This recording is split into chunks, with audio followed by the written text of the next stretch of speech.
Merci, Monsieur le Président. Plusieurs propositions m'ont laissé un petit peu dubitative. En revanche, je suis plutôt en adéquation sur les propositions concernant l'éducation d'une manière générale. Je voudrais revenir, moi, sur la réduction des dépenses des collectivités territoriales.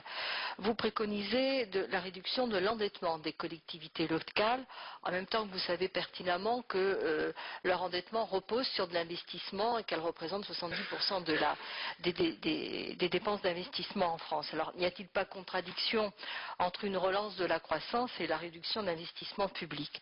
La deuxième question concerne l'augmentation des effectifs dans la fonction publique et territoriale.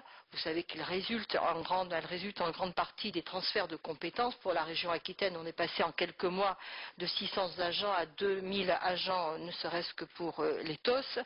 Comment d'abord pouvez-vous appliquer la proposition de non-reconduction d'un agent sur deux, puisque le principe de la libre administration des collectivités est posé dans la Constitution, mais surtout plus concrètement sur quel service peut porter cette réduction? Les crèches, les écoles, et alors à ce moment-là vous êtes en contradiction avec ce que vous disiez précédemment dans votre rapport, les transports. Enfin voilà, moi je suis un petit peu étonnée à ce niveau-là. Et puis la dernière question concerne la maîtrise des dépenses des prestations sociales que vous suggérez également. Là aussi, sur quelles mesures concrètes au niveau des collectivités locales? C'est sur les dépenses des CCAS en période de crise? C'est sur le RSA pour les départements? Voilà. Merci.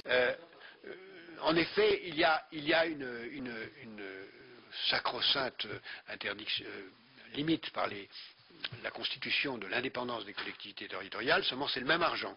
Et nous proposons non pas de réviser la Constitution sur ce point, mais nous proposons modestement un pacte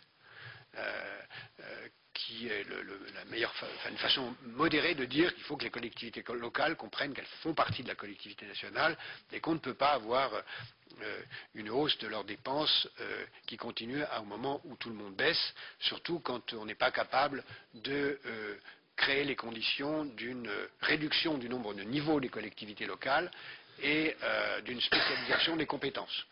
S'il y avait une réduction du nombre de niveaux, peut-être pourrait-on envisager davantage d'autonomie, mais là, on ne peut pas vouloir tout à la fois. Je pense que c'est contraire à l'intérêt général.